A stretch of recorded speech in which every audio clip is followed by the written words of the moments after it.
Good morning and welcome to Cafe Talk. I'm Emily, here with Lisa for 3 stories about learning. Morning, I'm ready to learn, preferably with a song or a secondhand jacket nearby.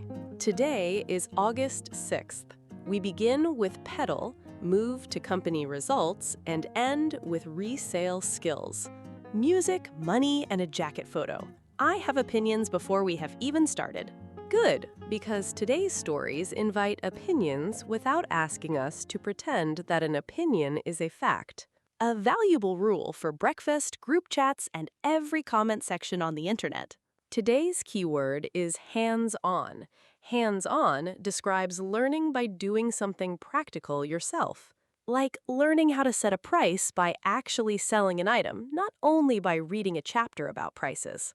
Exactly. It can describe a hands-on class, a hands-on job, or a hands-on way to solve a problem. I like it because it sounds active. You aren't watching the bicycle repair, you are holding the tiny wrench and hoping for the best. We will hear a review, company numbers, and a survey of sellers and hiring managers. 3 different kinds of evidence, so 3 different ways to speak carefully. At Cafe Talk, we turn news into natural English for everyday comments. Listen for lean toward, beat expectations, and resume-worthy. Each phrase has a useful life outside a headline.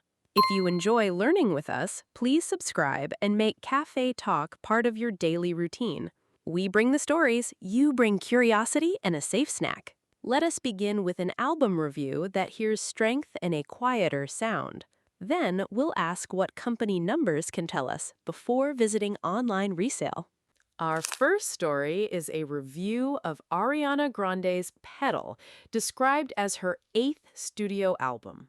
The word that caught me was restrained. It sounds like she did not make every moment grab a megaphone. The report says the album leans toward a subdued R&B-influenced mood. I enjoy a huge vocal moment, but a quieter choice can make me listen more carefully.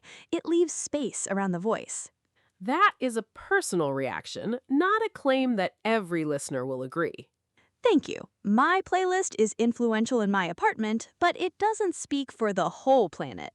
The report also says the lead single, Hate That I Made You Love Me, reached #1 on the Billboard Hot 100. I like having one solid number on the table while the rest of the conversation stays about mood. Exactly. Lean toward is useful when something has a general direction without being only one thing. I could say, I lean toward quiet cafes, but that doesn't mean I refuse a lively birthday dinner. Or, the album leans toward R&B, which is softer and more accurate than claiming every track follows one strict rule. That's how music feels to me. One color can fill the room without painting over every wall. We don't have sales totals, awards, or a complete track list in our facts. So no imaginary bonus tracks, surprise guest appearances, or speech about what Ariana meant by every lyric. Right. The solid points are the 8th album, the #1 lead single, and the report's description of a more restrained sound. That's enough for a real conversation. Sometimes a smaller set of facts gives people more room to share what they heard. You might say, it feels more restrained than I expected when you're talking about an album, a design, or even a friend's very simple party plan. And your friend may say, that's exactly the point. A calm choice can still make a strong impression. Our second story is about a major software company which reported quarterly revenue of $90 billion and earnings per share of $4.81. Big company numbers lose me fast unless I know which one is measuring. The report says those figures beat Wall Street expectations. They were higher than analysts expected. It is a headline summary, not every part of the company. When numbers line up in a row, I need one to hold on to before the rest turn into receipt confetti. The Azure grew 43%, while the company's cloud revenue increased 27%, according to the report. 2 percentages, 2 different measures.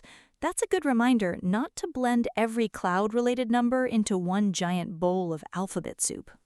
The report also says its 365 Copilot product had more than 30 million paid seats. Paid seats makes me picture tiny office chairs with name tags, all waiting for their software vacation to begin. The chairs don't need luggage. A paid seat is a customer-paid software access license, not proof of daily use or satisfaction. I'm glad you said that. A subscription can be active while someone is still deciding where the settings button lives. The broader discussion is that AI products are appearing inside subscriptions that businesses already understand. I see the argument, but I wouldn't jump from a large paid seat number to every customer loves it. Those are different questions. That's the careful way to put it. The confirmed result is more than 30 million paid seats, not a universal review score. And beat expectations can be helpful in everyday talk too. Your dinner can beat expectations without becoming the greatest meal in the history. Very true. We also shouldn't add a future forecast, a profit total, or a stock price story that's not in today's fact sheet. That's enough numbers for one coffee. My brain is already stirring them with the sugar. When numbers arrive together, choose one and explain it slowly. That makes business news easier to follow. And it keeps the conversation from sounding like a calculator fell into a cup of coffee. Our final story looks at online secondhand selling. A report says 71% of surveyed Gen Z sellers felt resale taught them more practical business skills than college. That is a strong statement from the sellers, and it makes me want to ask what they mean by practical.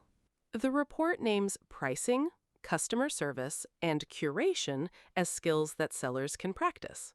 If I scroll past a jacket photo, I need to see why this one deserves a second look, not just another pile. Exactly. Taking a clear photo, writing an honest description, and deciding on a price are all hands-on decisions. And each decision gives quick feedback. If nobody responds, you may need a different photo, price, or description. The survey also found that 85% of hiring managers said resale experience can be worth putting on a resume. A late-night customer message and one tricky price can teach you fast what a neat textbook page cannot. Still, this is a survey result. We should not turn it into a rule that all hiring managers, all companies, or all generations agree. I wouldn't put one resale app on trial against college. They're not even answering the same question. That's an important boundary. Resume-worthy means an experience may be useful to include on a resume because it shows relevant skills. I would be proud to list pricing, customer replies, and keeping clothes from taking over my room. Exactly. An honest resume can list pricing, customer communication, or inventory. The story shows a small activity can practice business basics, not that everyone should resell. And that's why our key word is hands-on. You learn with your decisions, not only with someone else's example. You can say, I got hands-on experience through a small project, even if the project wasn't a formal job. My imaginary jacket shop is now open, with one rule. My foot is not allowed to become the store's mascot in every photo. A strict rule for the mascot. That's a very hands-on learning plan. The lesson starts as soon as you notice what needs improving. And unlike a lecture, the jacket might actually sell before the next class begins.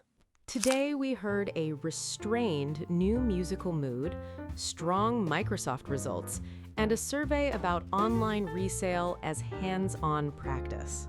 One story invited a taste debate, one required number reading, and one showed skills growing through small, real decisions. Our keyword, hands-on, means practical learning that comes from doing something yourself. It can be a class, a job, a hobby, or a tiny project that begins with one photo and an honest price. Which story interested you most and why? A.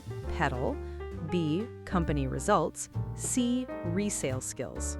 I choose C because it makes learning feel active and possible even before someone has a formal title. I choose A because a quieter, creative choice can lead to a surprisingly lively conversation. Tell us your choice and your reason in the comments. We enjoy hearing how you connect the news to your own life. Any language is welcome, and a short answer is completely fine. Please like, subscribe, and ring the bell if you would like another calm English chat tomorrow. Find one hands-on task today, however small, and notice what it teaches you. Maybe it's a song, a spreadsheet, or a jacket photo without your foot. See you tomorrow.